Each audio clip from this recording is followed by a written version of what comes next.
Sarah Ferguson and her daughters have received around $3 million from the royal family as part of her divorce settlement. The revelations contrast with the Duchess's repeated claims that she has been financially cut adrift by the Queen and the Duke of York.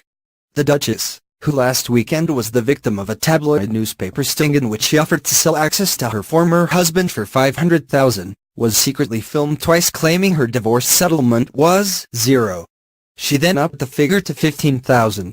Senior members of the royal family have kept silent over the claims, but courtiers are incensed by the Duchess's suggestions that she was abandoned financially. Royal officials say the Duke of York, who is the UK's unpaid special representative for international trade and development, knew nothing about his former wife's offer. Senior sources have given the Sunday Telegraph precise details of the divorce settlement in order to disprove the Duchess's outrageous claims.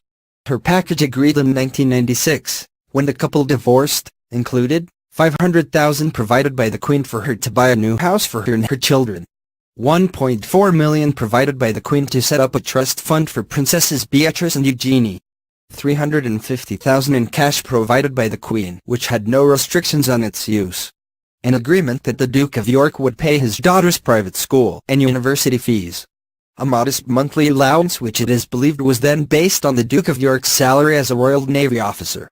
Royal sources estimate that the cost of 14 years of school fees and the modest monthly allowance total well over $500,000, meaning the Queen's former daughter-in-law and her children have received around $3 million from the royal family in the past 14 years. Furthermore, the royal family did not insist on an all-binding confidentiality clause as part of the divorce settlement, which has enabled the Duchess to cash in on her royal connections, including earning $2.2 million from writing her autobiography. The late Diana, Princess of Wales, received $17 million from her divorce settlement, but only in return for a watertight confidentiality agreement. The Duchess's claims are quite extraordinary, said one senior courtier. She was treated extremely generously and she has now behaved appallingly. Sources close to the Duchess admit that she is, for the second time in her life, saddled with substantial debts, believed to total around $1 million. However, in the mid-1990s she had a $4.2 million overdraft, but she went on a 4-year earning spree in America to pay off the debts.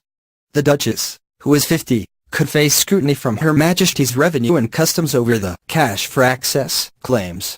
She was filmed by an undercover News of the World reporter taking a $40,000 $27,000 cash down payment, as well as seeking the $500,000 access fee. The Duchess also wanted 1% of any future deals.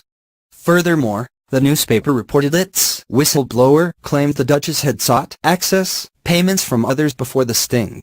A senior accountant, who used to work as a tax inspector, said that the newspaper claims will have been recorded by HMRC in the Duchess's personal tax file.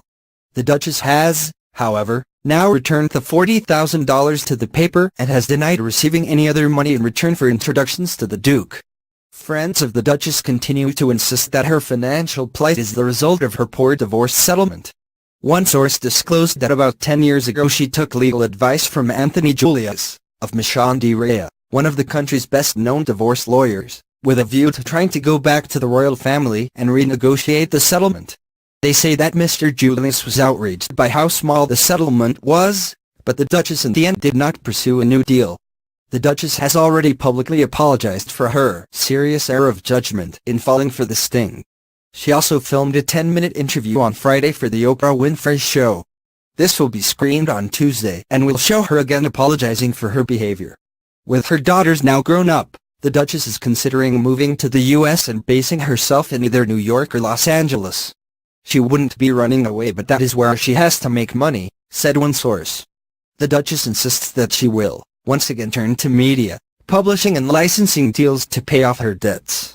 Friends say her desperate financial plight led her to fall for the sting. The friends say that only 3 years ago the Duchess's finances were solid. However, she decided to concentrate her American operations in Hartmore, a company that dealt with her media, publishing and licensing work.